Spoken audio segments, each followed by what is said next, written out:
Los sucesos más impactantes, contados por sus protagonistas, familiares, abogados, testigos, jueces y por aquellos personajes que de un modo u otro han tenido relación con la historia.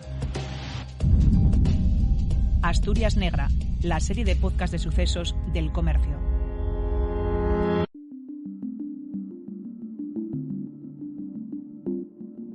La sensación, bueno, ya sabes, los nervios habituales de ver este tipo de sucesos que en Avilés, pues, bueno, pues no eran muy habituales.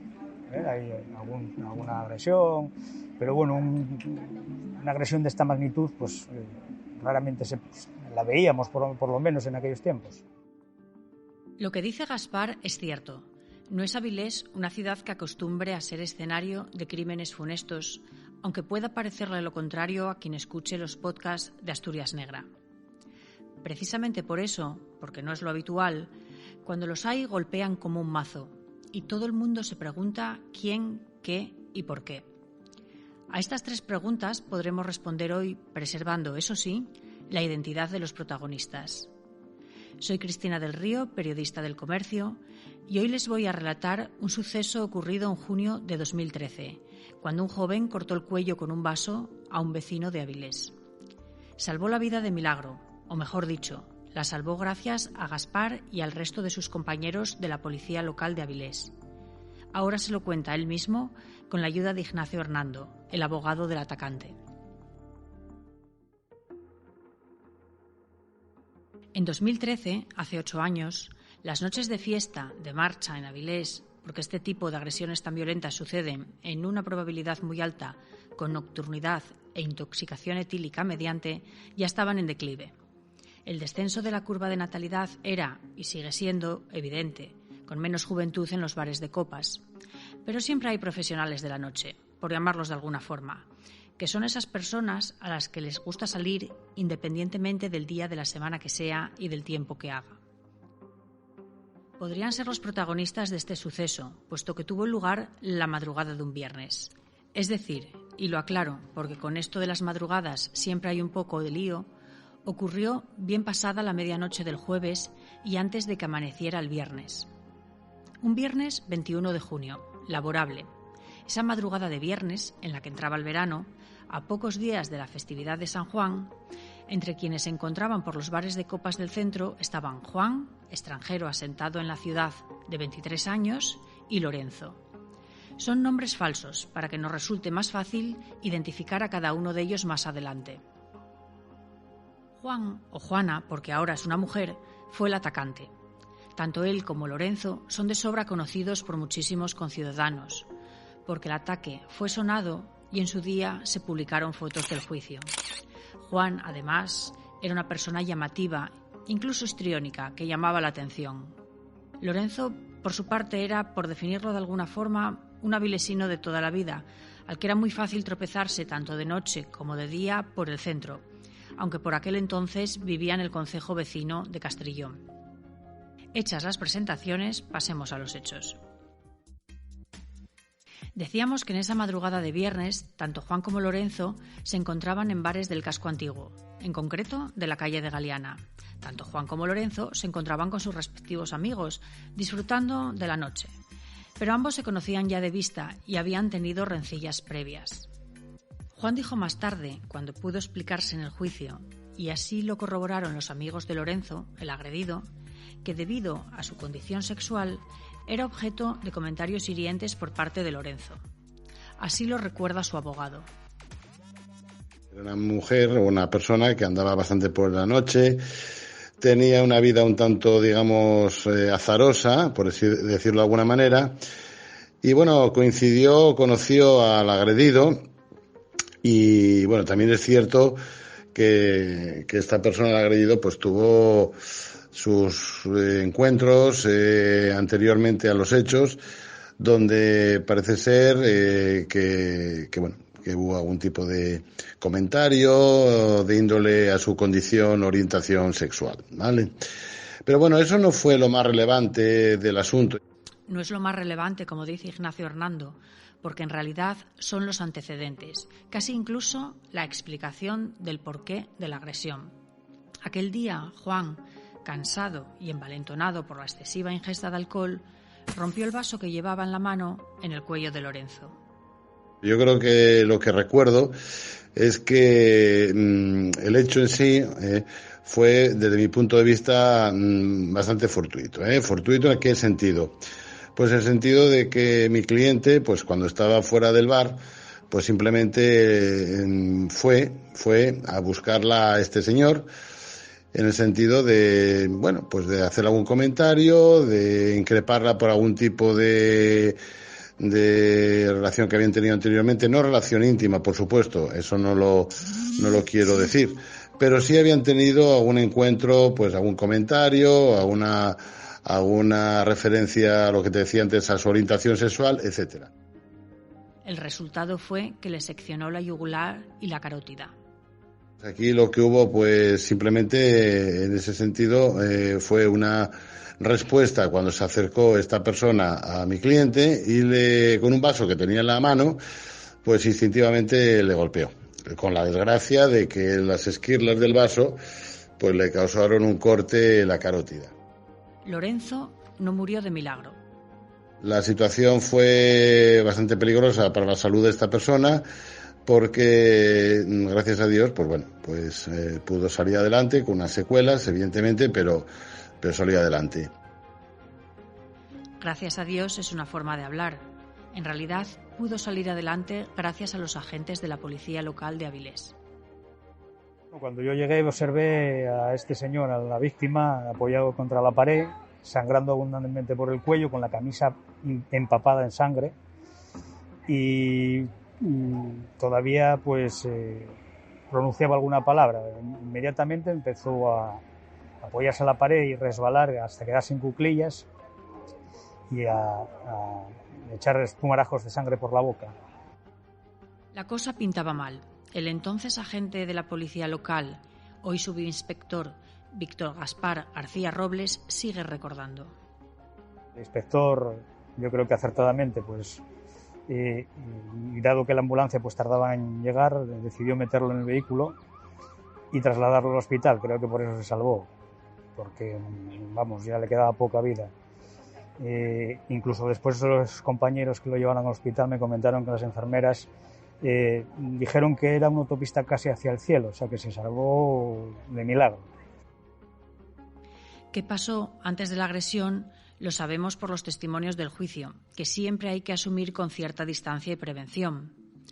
La vista oral por estos hechos tuvo lugar en enero de 2015, en la sección segunda de la Audiencia Provincial, en Oviedo. A Juan, que ya casi era Juana por el tratamiento de hormonas al que estaba siendo sometido o sometida, le llevaron al juicio esposado desde el Centro Penitenciario de Asturias, donde permanecía detenido en prisión provisional desde junio de 2013. Allí tuvo la oportunidad de hablar por primera vez, ya que hasta entonces lo había hecho por boca de su abogado. Dijo Juana que aquel día se encontraron en un bar de la calle de Galiana alrededor de las 2 de la mañana. Llevaba por allí, siempre según su relato, desde las 9 de la noche, y en esas 5 horas se había bebido más de 8 cervezas, un chupito al que invitó la casa y una copa de whisky, que fue con la que salió del bar en la mano. En el interior del bar estaba también Lorenzo con unos amigos. Los tensos cruces de miradas entre ambos, siempre según la versión de Juana, llevó a esta y a sus 2 amigas a cambiar de local. Pero poco después también lo hizo Lorenzo, y ya en la calle se habría dirigido amenazante hacia ella, que no dudó en pegarle con el vaso que llevaba. Dijo en el juicio que no tenía ninguna intención de matarle, pero casi lo logra. Juana no tuvo más argumentos para disculpar su acción. Estaba claro que podría ser la autora de un presunto homicidio imprudente en grado de tentativa, a juicio de la Fiscalía del Principado de Asturias, y se enfrentaba a una pena de 9 años de cárcel que pedía la acusación particular, aparte del pago de una indemnización por las secuelas. El día del ataque, inexplicablemente, siguió de copas tras lo sucedido. En el lugar quedamos otros 2 compañeros y yo, que acudieron posteriormente, y el dueño de ese bar nos indicó que el presunto agresor se encontraba unos metros más abajo en otro bar, que se había metido allí y que probablemente estuviera allí todavía. Fueron hasta el bar y allí lo encontraron, en la barra, con 2 chicas y una cerveza. Nos sorprendió porque, vamos, por lo general cuando alguien agrede a alguien, lo normal es que se vaya para su domicilio o que se aleje del lugar de la agresión. Bueno, pues nada, inmediatamente pues entramos los 3, no le dimos opción ni a que dijera ni mu, porque no sabíamos cómo iba a reaccionar. Lo separamos de las 2 chicas de la barra, por si acaso. Lo engrilletamos y después de engrilletado pues hicimos lo de siempre, le dijimos el motivo de la detención y le dimos sus derechos. Mientras el coche patrulla llevaba a Juana hasta la comisaría, Gaspar siguió en el lugar de los hechos, observando la escena, por puro celo profesional. Hicimos fotos en el bar donde estaba tomando las cervezas. En aquellos momentos no disponíamos de material policial, o sea, de una cámara decente. Entonces las hice con mi móvil. Y no sé por qué me dio, pues este señor, pues bueno, ya se considera una mujer, entonces no sé por qué me dio, en vez de ir al servicio de caballeros, fui al de señoras. Buena intuición, porque el baño estaba lleno de sangre. Al golpear con la copa en el cuello de Lorenzo y cortarse el vidrio, también se había cortado él. Había sangre, hice fotos de la sangre, entré en el servicio, fotografié todo lo que vi, todo lo que observé. Y nada, después esas fotos, que en principio pues la Policía Nacional consideraba que igual no eran relevantes, al final me las solicitaron. A pesar de la gravedad de las heridas, Lorenzo permaneció muy poco tiempo ingresado en el Hospital San Agustín. Y a pesar de las secuelas, que las ha habido, tuvo ánimo y fuerza para reincorporarse a la vida social. La verdad es que tuvo suerte el señor. Posteriormente, pues nada, lo vimos en la semana siguiente, ya lo vi yo en las fiestas de Piedras Blancas. A él y a su abogado les habría gustado que Juana fuera condenada por un delito de homicidio imprudente en grado de tentativa. Pero la sentencia de la Audiencia Provincial consideró que era un delito de lesiones, por el que fue condenada a 2 años y 9 meses de cárcel, al pago de una indemnización de 19.000 euros y a una orden de alejamiento. Juana le había cortado con el vaso la sección longitudinal de la yugular y parcialmente el lóbulo tifoideo izquierdo, además de provocarle varios cortes superficiales en la cara. Pero la sección segunda, a la luz del corte y del tipo de heridas que describieron los forenses en el juicio, descartó que se estuviera ante un intento de degollamiento, por lo que rechazó el delito de homicidio imprudente. En aquel momento, Juana llevaba ya cumplido más de la mitad de la pena. Parece que no llegó a estar 1 año, una cosa así, como mucho, porque había estado en prisión preventiva. La sentencia no convenció a la acusación particular. Según el abogado de Lorenzo, las penas eran muy bajas en atención a lo sucedido. Su cliente había relatado en la sala con un hilo de voz que desde el corte en el cuello no podía realizar ningún tipo de esfuerzo, ni tragar, ni atarse los zapatos, ni subir escaleras, ni tener relaciones. Terminó su declaración con gestos de mímica, porque al parecer la voz no le daba para más. A día de hoy sigue teniendo afectada la voz, pero los forenses acotaron la gravedad de la agresión juzgada. Dijeron que todos esos problemas no derivaban directa y exclusivamente del corte con el vaso, sino que eran una consecuencia también de unas lesiones previas de un accidente de tráfico que se venían agravando.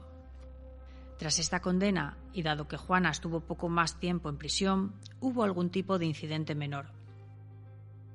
Juana no vive ya en Avilés y Lorenzo aparentemente hace vida normal, más allá de los problemas personales que le pueda haber acarreado el ataque. Eso sí, sabe que sigue siendo reconocido e identificado por muchos tras aquel suceso, y eso no es plato de su gusto. Pero no está en su mano cambiarlo, porque aquella agresión ocupó la atención de los medios de información locales y regionales por su gravedad. Si tras lo narrado hasta aquí no logran hacerse una idea del impacto, escuchen la impresión que provocó en quienes la vivieron directamente.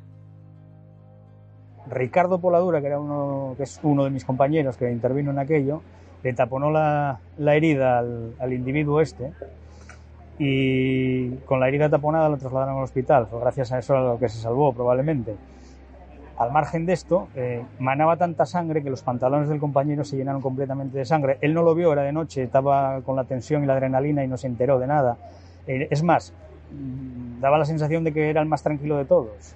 Y me comentó que cuando llegó a su domicilio, a su casa, y se puso a cambiarse para ducharse, meterse en la cama, vio los pantalones llenos de sangre y tuvo que ir inmediatamente al servicio a vomitar, porque nunca había visto tanta sangre, y menos en su ropa, claro.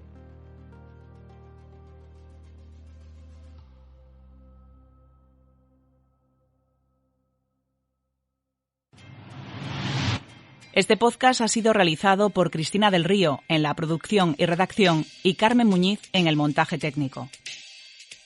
Para escuchar más episodios de Asturias Negra, visita elcomercio.es.